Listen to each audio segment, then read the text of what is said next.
Hello? Hey, girl. Um, I am on here tonight because I didn't want to come on and talk about nothing controversial, but Let's look a little you deeper. already How know does that this make you where feel? we Do you reside, feel like the legal system what we is deal designed with for as a everyone? community, Let's talk about it. the realities that we face on a daily basis, the unfair treatment. So, unfortunately, I want to talk about pleasantries, and I will be, but I have to address this because I'm a mother. I know the problems they face every day, and I wanted to discuss it. So tune in. All right. Hello, guys. As I explained, first of all, I those who know me know that when I get mad, I go off the deep end. My mouth does this. So I hope I didn't offend anyone. I had to speak my truth. Um, Once again, we're faced with another little issue, and I want to discuss it and I want to present it to y'all. I'm not going to say anything on the subject. I'm just going to allow y'all opinions to flow freely. I'm going to present the facts that I found here, and I just really want to see because, to be honest, I didn't follow either case. I know that the young man, Carmelo Anthony, had an incident and then it popped up again now. And as a matter of fact, when I heard the diagnosis, I mean the solving of the case or what they said, I thought it was talking about Lala Anthony's husband. I was like, dang, Lala Anthony got out just in time. And then they was like, no, Shanice, that's not who it is. It's the young boy. So everyone's talking about it, and I want to get in and put my 2 cents in from a mother's perspective. Okay, there won't be no raunchiness, no potty mouth.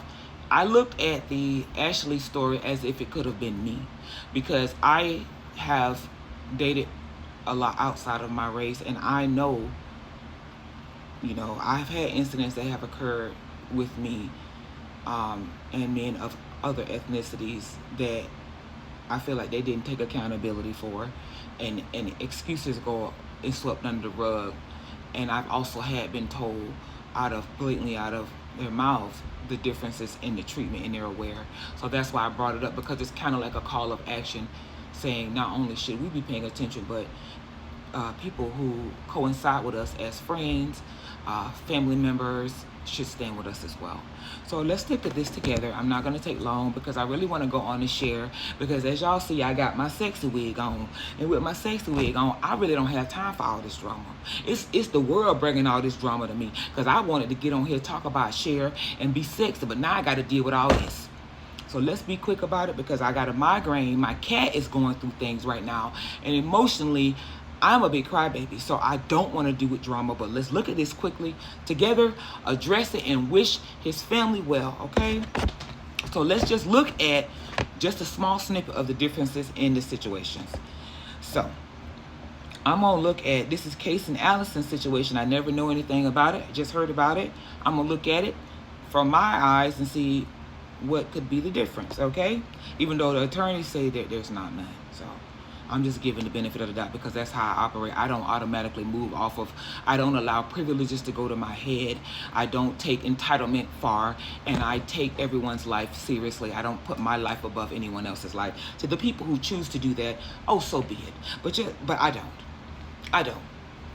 Because at the end of the day, I understand that we all have a role in this world. Okay? I'm not trying to take anybody else's role. So I'm going to be quick, all right? Because like I told you, I got my sexy wig on. I ain't got time for all this. So, hold on. It says here that this is in Belton, Texas. Okay, and they said that Case and Allison gets the maximum sentence. So he got the maximum sentence. So I don't know if whatever he pled was what he was able to get, because they said the maximum. That means they did give him the maximum. So Case and Allison was convicted of criminally negligent homicide by a jury in April following the unaliving of fellow student Joe Ramirez at Belton High School. So already off the rip, the charges are different. Case and Allison is charged with criminally negligent homicide. So you remember when Britney Spears, when we talked about Britney Spears, and instead of them charging her with DUI, they charged her with a lesser sentence. So that is one of the key things that we can take into account here. This young man was charged with a lesser sentence. Now let's see why, or if they offer evidence as to why. Because I didn't study law, I just studied criminal justice. So we're gonna put on How we do it?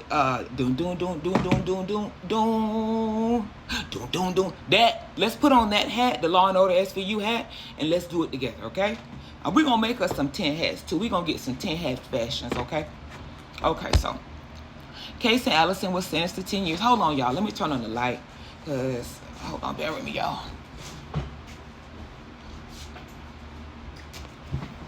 Y'all see me?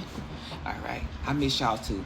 Sorry, y'all. My cat is sick, so I've been thinking about y'all and like, oh, I gotta go talk to my people. But my cat has been really. I've been crying waterworks, and you know, I haven't felt any pain for a loss since my mother passed, and my cat being leaving me or getting ill. It feels like my mom again. So it's like reliving something, and so I don't want to talk about it. Casey Allison was sentenced to 10 years in prison Tuesday for the deadly stabbing of Joe Ramirez, marking the conclusion of a high-profile case that has deeply impacted the Belton community. The Ramirez side of the courtroom erupted in applause once Judge Wade Faulkner read the sentencing. Emotional testimony and visible grief filled the courtroom Tuesday morning during the sentencing hearing for Allison, who was convicted last month in the fatal stabbing of Joe Ramirez. So the similarities that we found so far is both the boys did use knives. Allison was convicted of criminally negligent homicide by a jury in April following the death of fellow student Joe Ramirez at Belton High School. I can't imagine what Joe did because Joe truly looks very innocent, if you want me to tell you the truth. He doesn't look like he's doing much negative things. The hearing began at 9 a.m. with familiar faces from both the Allison and Ramirez family in attendance. Manly, visible, emotional, Allison, accompanied by his attorneys, entered the courtroom shortly after proceedings began. All the attorneys submitted a probation report and requested judicial notice of pre-sentencing investigation.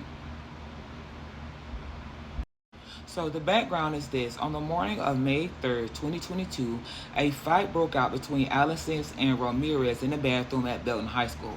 So there was a fight. After the stabbing happened, Allison, who was 18 years old at the time, left the school, which led to the campus being placed on precautionary lockdown. Allison was later arrested off campus while Ramirez was taken to the hospital where he would later pass. So it was a fight. So an actual fight happened. Okay. So it says here that Ramirez was 18 when he was stabbed on May 3rd, 2022 during the bathroom brawl. And Allison's attorney, Zachary Board, said that his client's actions that day were all in self-defense after he was forced into fighting Ramirez and a group of his friends. That argument resonated with the jury, who in April declined to convict Allison of murder or manslaughter and instead opted for the lesser of the three charges, criminally negligent homicide. So off rip, what we see is that Allison was put in a position and backed into a corner. So I am not, y'all know me, y'all know I really tell how I see it. Right now, it is looking that, and I know the lawyers and the black people gonna come at me. I love y'all black people. Y'all know that. But from what it's looking like, they backed this boy into a corner. And it was a group of them.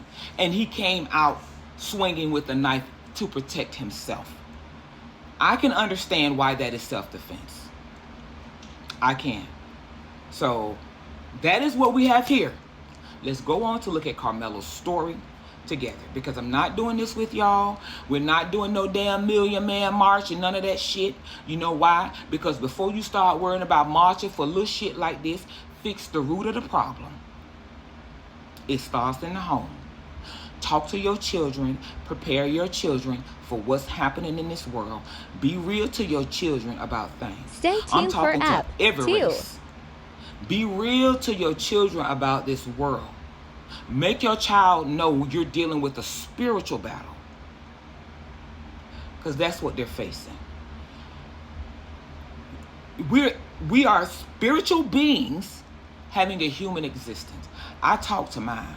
I have a son that grew up fighting, swinging, guns, to the point that, and it wasn't until his cousin got killed at the fairgrounds that he slowed down. So I've been through it. I see y'all in video too.